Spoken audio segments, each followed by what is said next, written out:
What just happened? What just happened? What just happened? What just happened? What the f happened? What just happened?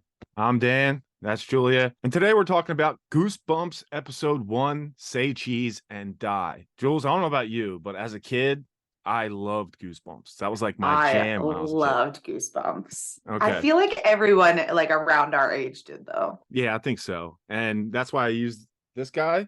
He was my favorite, Slappy. So what's cool about this, the way they're doing it now, like the movies with Jack Black were fine, but I prefer this style where it seems like every episode is going to be based on one of the previous ones from back in the day. That's what it seems like. So from what I gather, it's each episode has something to do with one of the books, but like it's instead of anthology, it's like a continuous story. That's cool. So I think we're off to a good start. So just so you guys know, we're going to be covering episode 1 now. We're going to do a recap for episodes 2, 3, 4, and 5 since they dropped 5 episodes, which is insane. Like I've never heard that. Yeah.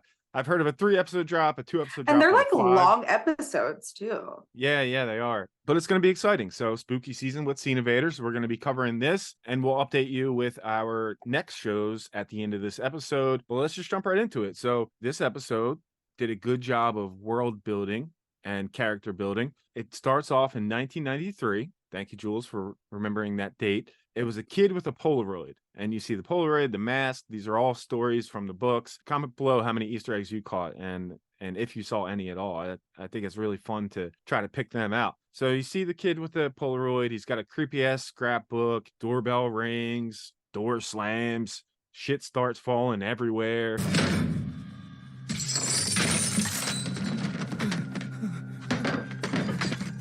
Lights go out. House burns on fire. So it's okay.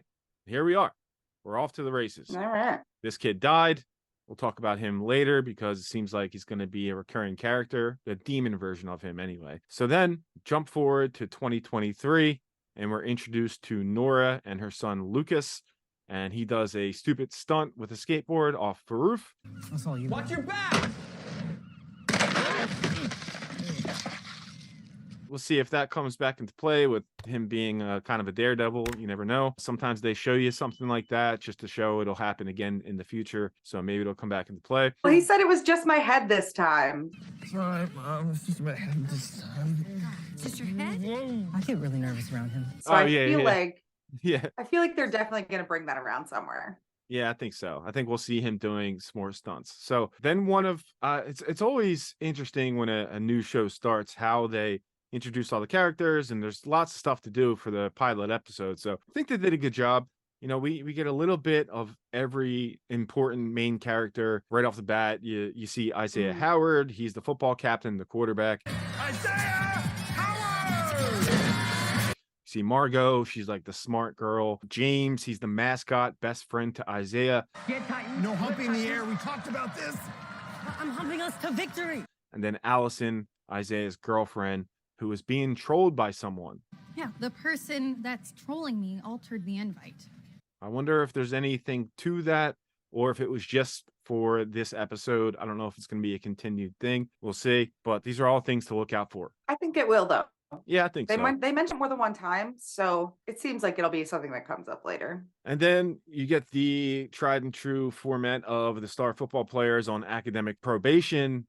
He can't play on Friday unless he gets an A on his history test to be eligible to be taken off probation. And then my favorite part of the casting is Justin Long. I'm a big Justin Long guy. Yeah. That's what I texted you. I was like, oh, this is a great cast. Yeah. He's right after he came in. He's awesome. If you guys ever saw the movie Barbarian, oh my God. If you didn't, if you like horror, go check out Barbarian. It's so good. And his character, you love to hate in that, but he's good in everything he does. So I'm happy he's in this show. So he's Nathan. He meets Ben Howard, who's working on his house that he just got. Ben Howard, nice to finally meet you in person. Yes. Because he was the closest in line for inheritance. So he gets this house. It's the house that we saw in 1993. So, of course, there's something sinister up with this house. And something happened in the basement. The kid died. Of course, we saw that scene. You heard what happened down there, right? Oh, yeah. It's awful. It's terrible. He's trying to get downstairs. It's locked. He cuts himself trying to get downstairs. And then the blood magically goes on the floor, up the wall, unlocks the door. So creepy. Yeah, I that love it. that one caught me off guard. Like I know Yeah. there's gonna be some creepy shit happening, but Mhm. I wasn't expecting that. This is the first horror show. I mean, I know it's Goosebumps. It's not like horror, but it still is an element, an extreme element of horror. I mean, especially as a kid, it scared the shit out of me. So Oh yeah. Yeah. first time we're doing something like that. We usually do dramas. That guy, Ben, who was working on the house, he turns out to be Isaiah's father. And he was talking to Isaiah's mother, who's concerned about Isaiah's grades. And the father doesn't really want to talk about that. He's focused on getting his football scholarship. And that's just setting the scene for what happens later. So Right. good job of character building and stakes building and world building. I think this pilot was all around a really good episode. And Yeah, I then agree. Isaiah's like, well, I got to get an A on this test. I can't get an A. Margot, help me. You mean you want me to help you cheat? Let me cheat off you. She does. He cheats off of her. And then she's very confident that he's going to get the A and he's going to be able to play. How do you think we did? Come on. An A, of course. You were playing that game. Which of course happens. And then Allison talks about the internet troll again, has to cancel her party now, apparently. But Isaiah's like, no, I have an idea. No, you don't. You just need a new venue. Turns out to be the Biddle House. I can't believe we're gonna party at the Biddle House. And that was the first time I heard the name. That is the house. That's Justin Long's new house. His character, Nathan. Mhm. That's where they're going to try to have this party. So Isaiah goes downstairs to the basement. He sees the mask. He sees the camera, brings up the camera, scares his friends.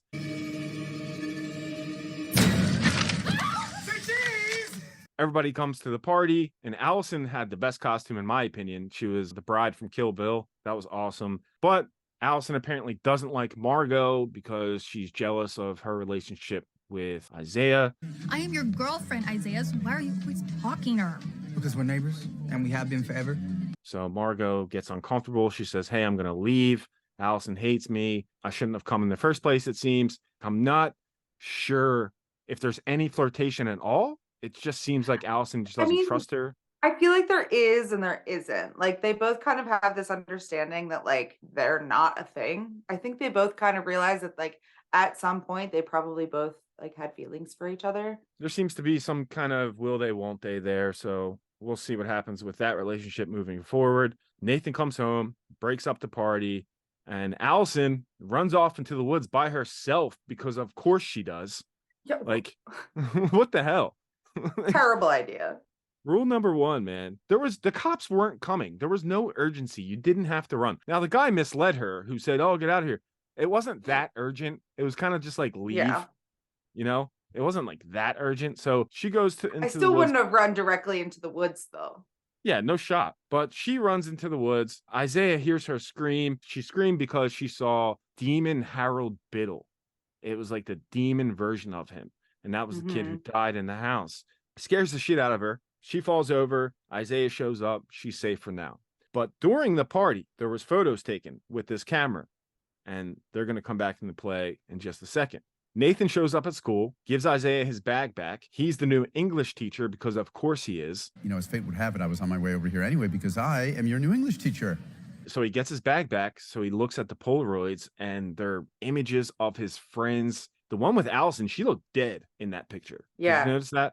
She looked dead. She did. Margot, we see what happens. Margot sees Harold. It caused her to have a mix up and she must have a peanut allergy. So starts having an allergic reaction. Isaiah comes to save the day, gets the EpiPen, boom. But then the image of the picture was exactly what happened. So it just told the future, basically, in like a fucked up way. It was like, it's a morbid future teller. You see these pictures, they're probably going to happen, and it's probably not going to be good. And I'm really curious what's going to happen with Allison's picture. That was from when she was in the woods. Oh, yeah, duh. What am I talking about? Yeah, that's when she fell over in the woods. Okay. Makes sense. I thought they were saving that for later. Now that I think about it, it seems like these are kind of instant things where the picture happens and then that happens quite soon after that. Yeah. Then he tries to show James the pictures Isaiah does, and they're blank. James, these were the photos I took of Allison and Margot. The ones I took in the house before it actually happened, which is impossible, James. Ask James for help, but James just, screw this. I'm just going to take a picture of you. What? Which then puts the curse onto Isaiah. And the picture of him is in his football uniform with a broken arm, which, oh my God, when bone pops through the Ugh. skin, it's the worst way. It's the No, worst. don't Oh like my that. God. So it's picturing him with a broken arm, and he's freaking out, obviously. He tries to show Margot the picture, and then again, it's blank. So what does he do? Okay, I don't want this to happen. Let's try to take the power back and put it on my own terms. So I'm going to destroy the camera. I'm going to light it on fire. That's that. I'm not thinking about it anymore. They're winning at halftime. It's not in his mind at all. He goes to his locker. The camera's there. And then that's when he just panics. Straight up panics. Doesn't want to go back in the game. Tells his offensive line and his team. The goal right now, your new goal is to protect me, even if it means you lose, okay? And then he starts having a full-on vision. Like he's tripping. Like that scene was really cool. I enjoyed that scene a lot. The way they did that was really great. Yeah, I thought that was sick. At first, it was the center. He turned into that demon look, and it's all of like Harold looking like just like how he looked. And then just everything turns into be a nightmare scene, which ultimately ends in him breaking his arm, just like the picture said. Crazy. Absolutely crazy. This screws him because he's not doing well academically. He's relying on a football scholarship, and now he's out for the season. They say at best 6 to 8 months, you should be fine. So Yeah. not good for him and not good for him getting into college at all. This is the best part, in my opinion. During that scene, when Isaiah was having that vision, Nora noticed something. You see the glow in her eyes? It's like she saw it, right? And then and then she says, I saw Biddle. He's come back, Ben. He's come back to make us pay for what we did to him. This doesn't end with Isaiah. so what did they do to Biddle? Because all we saw was the aftermath of whatever curse was on him at the time. Like we didn't see that much. It was just pure chaos, and then his house went up in flames. So like, what did they do? Do you think they had something to do with that though? You think they caused It easily the could have. curse? It easily could have been them like ringing the doorbell and shit. So do you think we'll get that scene from their perspective eventually? If it was them, yeah. If it was them, yeah. I mean, they had something to do with it. I mean, Nora's freaking out. They had to have, right? Yeah. What else could have been that bad? Right. So it's going to come And back. it has to. Yeah. And then, the episode ends with Biddle going into Nathan, Exorcist style, and creepy smile. Episode ends. Fantastic setup. That's going to cause Justin Long's character, Nathan, to be possessed, essentially. He'll probably be acting pretty creepy. I don't know if anyone's going to notice it. Things are moving. Now we're set up for the rest of the season. So what are you guys most excited for Goosebumps? What's your favorite one? It could be your book or an episode. What is your favorite one from back then? The original one, not the movies with Jack Black, the original one. And what are you excited to see? So before we wrap up, just want to let you guys know, we're going to be doing For All Mankind starting on November 10th. And that's season 4. Very excited for that show. And then January 14th, True Detective season 4. So we got a great slate lined up. Very excited. And there are more of the shows that we typically cover. So this is something a little different. If you're new here, we usually do stuff that's drama, mystery, killer, whodunit type of thing. Like we just did Only Murders in the Building. But we're going to spend some time doing spooky season covering Goosebumps. Because like I said, Jules, I loved it as a kid. So this is cool to So did I. Reminisce. It's nostalgic, and they put like a modern day spin on it. So I'm really excited to see what the rest of the season holds.